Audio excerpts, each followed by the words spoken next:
परिषद घेत आहे ह्याचं कारण एकच आहे की आज आपला माहिती आहे सगळ्यांना शेवटचा दिवस आहे प्रचाराचा आणि या धावपळीमध्ये अनेकदा वेगळ्या वेगळ्या नेत्यांनी वक्तव्य करून झालेले आहेत. जी महाझुटी महायुती आहे त्यांच्याकडून फसव्या योजना देखील आलेल्या आहेत आणि हे सगळं होत असताना गेले 2 वर्ष आम्ही जे लढत आहोत ते या राजवटीच्या विरुद्ध लढत आहोत, या गद्दारांच्या विरुद्ध लढत आहोत आणि जे मी नेहमी सांगत आलेलो आहे की हे गद्दार यांनी गद्दारी फक्त उद्धव साहेबांशी नाही केली, नुसतं शिवसेनेशी नाही केली, नुसतं पवार साहेबांशी नाही केली, तर मग एका बाजूला जी लूट चाललेली आहे, मागच्या वर्षीचा रस्त्याचा घोटाळा असेल, या वर्षीचा रस्त्याचा घोटाळा असेल, सॅनिटरी पॅड वेंडिंग मशीनचा घोटाळा असेल, वेताळ टेकडीचं जे काही त्यांना नाश करायचं ते असेल, पुण्यामधलं रिव्हरफ्रंट डेव्हलपमेंटचं असेल, हे सगळं होत असताना दुसऱ्या बाजूला आपण पाहतोय महिलांवर अत्याचार, महिलांवर जे काही हात उडवण्याचा प्रयत्न आहे तो वाढत चाललेला राज्यामध्ये. दुसऱ्या बाजूला ड्रग माफिया असेल, स्क्रॅप माफिया असेल, हे सगळीकडे चालू आहे. पण हे चालू असताना शेतकऱ्यांचं जे जे नुकसान झालं असेल, दुष्काळात असेल, कधी सततचा पाऊस असेल, कधी गारपीट असेल, कुठेही मदतीचा हात ह्या एकनाथ शिंदेच्या सरकारकडून, भाजपच्या सरकारकडून आला नाही. पण एक आरोप जो आम्ही नेहमी लावत पण आलो आणि सिद्ध पण करत आलो, कारण आम्हाला डॉक्युमेंट्स आमच्याकडे आहेत, तो महत्त्वाचा होता की हे सरकार ना शेतकऱ्यांचं आहे, ना महिलांचं आहे, ना युवांचं आहे. हे सरकार फक्त आणि फक्त कॉन्ट्रॅक्टरचं आहे आणि या सरकारचे मालक अदानी जरी असले तरी अदानीसोबत ह्यांचे आवडते कॉन्ट्रॅक्टर आणि ह्यांचे आवडते बिल्डर ह्यांचं सरकार आहे. 2-3 गोष्टी ज्या प्रामुख्याने मांडायच्या ते ह्याच आहेत. काल उद्धव साहेबांनी तर सांगितलंय की आमचं सरकार बनल्यानंतर धारावीकरांना हक्काचं घर देऊ, पण ही निविदा आहे ती रद्द करू. तशीच दुसरी गोष्ट म्हणजे एकनाथ शिंदे आणि भाजपला जे कोळीवाडे आणि गावठणं खायची आहेत त्याची देखील पत्रकार परिषद मी घेतली होती. क्लस्टरच्या नावाखाली एकनाथ शिंदे आणि भाजपला गावठणं खायची आहेत, कोळीवाडे खायचे आहेत, ते आम्ही होऊ देणार नाही. त्या हाऊसिंग पॉलिसीची होळी करू. पण आज एक धक्कादायक माहिती येते, कारण एकंदर जर आपण पाहायला गेलं तर शेतकऱ्यांमध्ये असेल किंवा कुठेही असेल, म्हणजे जुनी पेन्शन योजना सरकार बोलते पैसे नाही, अजून काही योजना म्हणजे आता सोयाबीनला 7,000 रुपये जे आम्ही सांगितले त्याच्यासाठी भाजप बोलतं त्यांच्याकडे पैसे नाहीत, एकनाथ शिंदे बोलतात पैसे नाही आहेत. कुठेही म्हणजे कोणाला मदत करायची असेल तर पैसे नाही सांगतात, पण बरोबर जेव्हा कॉन्ट्रॅक्टरला मदत करायची असते तेव्हा पैसे कसे येतात त्यांच्या तिजोरीमध्ये हे यांनाच माहिती आहे. आणि म्हणून आम्ही याची सखोल चौकशी ती करणार आहोत. हे कुठच्याही थराला जाऊ शकतात. आज आपण पाहिलं असेल मागाठाणेमध्ये एक पत्रक फिरवलेलं आहे त्यांनी की आमचे जे पाटेकरजी आहेत त्यांनी पाठिंबा देऊन टाकलाय मिंदेंना. जर मिंदेंना पाठिंबा द्यायचा असतं तर तेही सुरतला पळाले असते. पाटेकरची लढत आहेत, आज पोलीस स्टेशनला बसलेले आहेत, पण ज्यांनी खोटी ती सही खोटी केली, त्यांची फोर्जिंग केलेलं आहे. त्यांनी याद राखावं की आमचं सरकार येत आहे, जिथे जिथे प्रिंटिंग झालं असेल तिथे पण आम्ही कारवाई करणार आहोत ह्या सर्व प्रिंटर्सवर. आणि हे कोणी बनवलं आहे आम्हाला माहिती आहे, कारण मिंदेंच्या गँगमध्ये 1-2 लोक आमचे पण जुने ओळखीचे आहेत ज्यांना तिकीटं मिळाली नाहीत, ते सांगतात आम्हाला काय काय, समवयाचे पण असू शकतील. पण असो, आज तुमच्या समोर जो घोटाळा आणणार आहे मी तो महत्त्वाचा आहे, तो MMRDAचा आहे. तो सरळ सरळ एकनाथ शिंदेच्याच खात्यामधला, नगरविकास खात्यामधला आहे. आपल्याला माहिती आहे की मेट्रोची अनेक कामं मुंबईत चालू आहेत, MMR मध्ये सुरू आहेत आणि ही कामं अनेक ठिकाणी अजूनही पूर्ण झालेली नाही आहेत. पण एक देखील तुमच्या लक्षात आलं असेल की ह्या सगळ्या मेट्रो पिलर्सना वरचं काम पूर्ण व्हायच्या आधी, गर्डर लागण्याआधी रंगवून टाकलेलं आहे. म्हणजे काम पूर्ण व्हायचं आहे, पिलर पहिला लागलेला आहे तरी रंगरंगोटी झाले, फिनिशिंगचं काम झालंय, परत गर्डर लागताना जे काही परत धूळ फेकवणार त्याच्यावरती आणि मग परत रंगवायचं. पण हेच करत असताना रंग कुठचे वापरलेले आहेत, एस्केलेशन कितीचं दिलंय हे जर पाहिजे. 26/12/2022 MMRDचं पत्र हे आणि हे दोन्ही पत्र 26/12/2022 आहेत. ह्या पत्रामध्ये त्यांनी नमूद केलेलं आहे मीटिंग विथ CMRS, म्हणजे जे रेल्वेचं टेस्टिंग वगैरे बघतं ते, ही संस्था आहे CMRS, regarding inspection of metro line 2A and 7 for applying any anti carbonation paint. पण हे पेंट जे आत्ता हेच पेंट बरोबर ह्या 2024च्या साधारणपणे तुम्हाला सांगतो 4/10/2024 ऑक्टोबरमध्ये मान्यता मिळाली एस्केलेशनसाठी. आणि हा पेंट लावायचं म्हणजे जिथे काम पूर्ण न झालं, तुम्ही मला सांगा, तुमचं घर बनवताना असेल, कुठचंही काही भिंत पण बनवताना असेल, अर्धवट कामावर कोणी रंगरंगोटी करतं का? या अर्धवट कामांवर रंगरंगोटी करण्यासाठी जवळपास 74,41,92,179 रुपये वापरले गेलेत. हे एस्केलेशन आहे, 74 कोटी.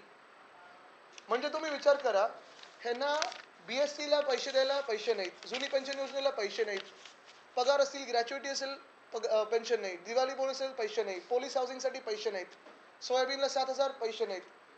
कापसासाठी पैसे नाहीत असं भाजप आणि एकनाथ शिंदेचं सतत म्हणणं राहिलेलं आहे.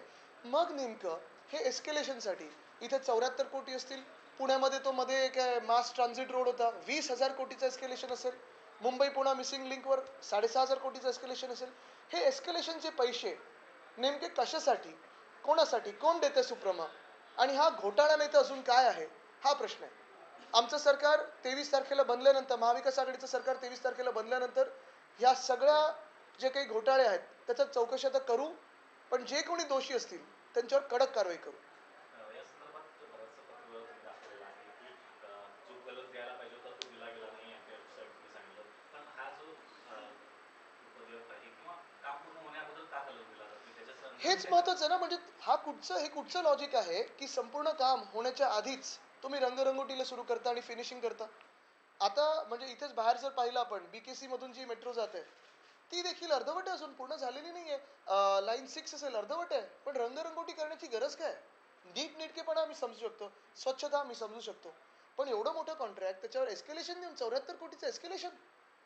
हे पैसे कोणाचे? ते जनतेचे पैसे, त्यांच्या खोक्यातले पैसे नाही आहेत.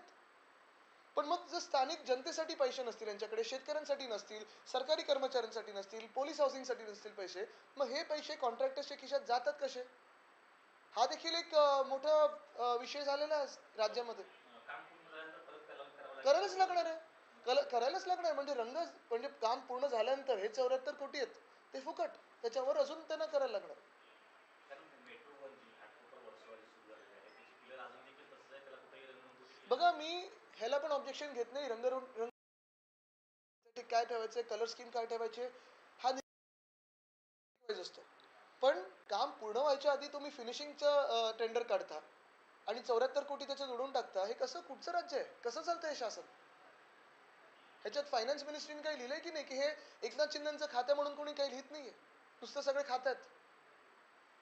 या संदर्भात काही पत्रव्यवहार केला आहे तुम्ही? आज एक धक्कादायक चीज सबके सामने लाना चाहता हूँ. मुंबई में काफी सारे मेट्रो वर्क्स चल रहे हैं और इन्हीं मेट्रो वर्क्स में मेट्रो का काम पूरा होने से पहले भी, गर्डर लॉन्चिंग होने से पहले भी टेंडर निकाले गए हैं लगभग 74 करोड़ के, 74 करोड़ के, और इन्हीं 74 करोड़ में जो पैसा उड़ाया जा रहा है वो कॉन्ट्रैक्टर्स पर उड़ाया जा रहा है. आज जो भाजपा सरकार है, एकनाथ शिंदे सरकार है, कहती है किसानों के लिए कोई अगर तकलीफ हो तो मदद करने के लिए पैसा नहीं है, पुलिस हाउसिंग के लिए कहते हैं पैसा नहीं है, ओल्ड पेंशन स्कीम के लिए पैसे नहीं है, कोई भी नागरिकों के विषय हो, जनता के विषय हो, तो भाजपा और एकनाथ शिंदे कहते हैं कि पैसा नहीं है, हम संभल के चल रहे हैं. लेकिन अगर कॉन्ट्रैक्टर्स का विषय हो तो पैसा तो बहुत है इनके पास. 74 करोड़ की एस्केलेशन सिर्फ पेंटिंग जॉब ने, जिसमें काम पूरा भी नहीं हुआ है, काम पूरा होने पे वापस एक बार ऐसे ही टेंडर निकालना पड़ेगा, और ये तो 74 करोड़ का है, उसका लगभग दुगना हो जाएगा क्योंकि पूरा गर्डर का भी पेंटिंग तो बाकी है, और ऐसे पेंट लगा है जिसको सीएमआरएस ने 2022 में ऑब्जेक्शन दिया है. तो ये कौन सी बात है, क्या बात है, कैसे सरकार चल रही है या चल रही थी अभी तक, यही सबसे बड़ा विषय बन चुका है. आज चुनाव प्रचार का भी आखिरी दिन है. कल हमने देखा कि आप लोगों की तरफ से जो चुनाव प्रचार हुआ उसमें कई सारी बातें कही गई. आप लोग बार बार चुनाव प्रचार में कह रहे हैं कि हमारी सरकार आएगी तो हम लोग जेल भेजेंगे. किसे जेल भेजेंगे, क्यों जेल भेजेंगे? जेल जो भ्रष्ट लोग हैं इस सरकार में उन्हें तो जेल भेजेंगे. जिन लोगों ने नागरिकों पे दादागिरी की है, गुंडागर्दी की है, चिंदी चोरी की है, हैरान किया है, कभी कोई नर्सरी स्कूल से 50,000 रुपये लेता है, कभी कोई इंडस्ट्रीज को भगाने के लिए पैसा लेता है, कभी स्क्रैप के माफिया बनते, कभी ड्रग के माफिया बनते, इनको तो हम जेल भेजेंगे ही, लेकिन फ्री एंड फेयर प्रोसेस के बाद, कोई विंडिक्टिव प्रोसेस नहीं रहेगी. लेकिन दूसरी चीज़ इसमें अहम है कि आप देखिए तो मुंबई में हो या महाराष्ट्र में हो, कल ही पंकजाताई मुंडे ने ये बात कही है कि लगभग 90,000 लोग गुजरात से आए हैं मुंबई और महाराष्ट्र को प्रभावित करने के लिए. यानी एक ही बात तय है कि अगर महाराष्ट्र में महाविकास आघाड़ी चुनाव जीतेगी तो महाराष्ट्र की जीत होगी, अगर महाराष्ट्र में भाजपा जीतेगी या एकनाथ शिंदे जीतेगी तो गुजरात जीतेगा. ये ऐसे बात अभी स्पष्ट हो चुकी है. पंकजाताई ने तो ये बात कल कह दी सभा में कि गुजरात से 90,000 लोग आए प्रचार के लिए महाराष्ट्र में. क्यों आए, क्यों हमारे लोगों को प्रभावित करना चाहते हैं? इतना क्या है इस महाराष्ट्र में कि गुजरात से 90,000 लोग आए हमारे लिए प्रचार करने के लिए, गुजरात भाजपा के लिए प्रचार करने के लिए. उद्धव जी ने भी कहा कि जो हम पे हमला करेगा उसे हम काटेंगे और जरूर काटेंगे. तो उसमें दो राय कहाँ है? आचारसंहितेपूर्वी टेंडर निघाले, कॉन्ट्रॅक्ट देखील देण्यात आले होते अवघे काही दिवस आधी, पण या संदर्भात देखील आपलं सरकार आल्यावर आपण समिती नेमणार आहे की त्याची बघा तुम्हाला सांगू एक महत्त्वाचं, आम्ही तर पहिलं सांगितलं आमची पंचसूत्री जाहीर झाली. महिलांसाठी 3,000 रुपये, 6 gas cylinder, S T BST बस पास मोफत, सगळ्या शहरांमध्ये बस पास मोफत आहे. तसंच 25 लाखापर्यंत कॅशलेस ट्रीटमेंट आहे आरोग्याची. तरुण बेरोजगारांना 4,000 रुपये देणार आहोत. जातीय जनगणना करणार आहोत. शेतकऱ्यांना 3 लाखापर्यंतचं कर्ज माफ करणार आहोत. पण हे सगळं आम्ही एका बाजूला करत असताना भाजपची नुसतं एक सूत्र कारभार चालू आहे, एक पात्री कारभार चालू आहे.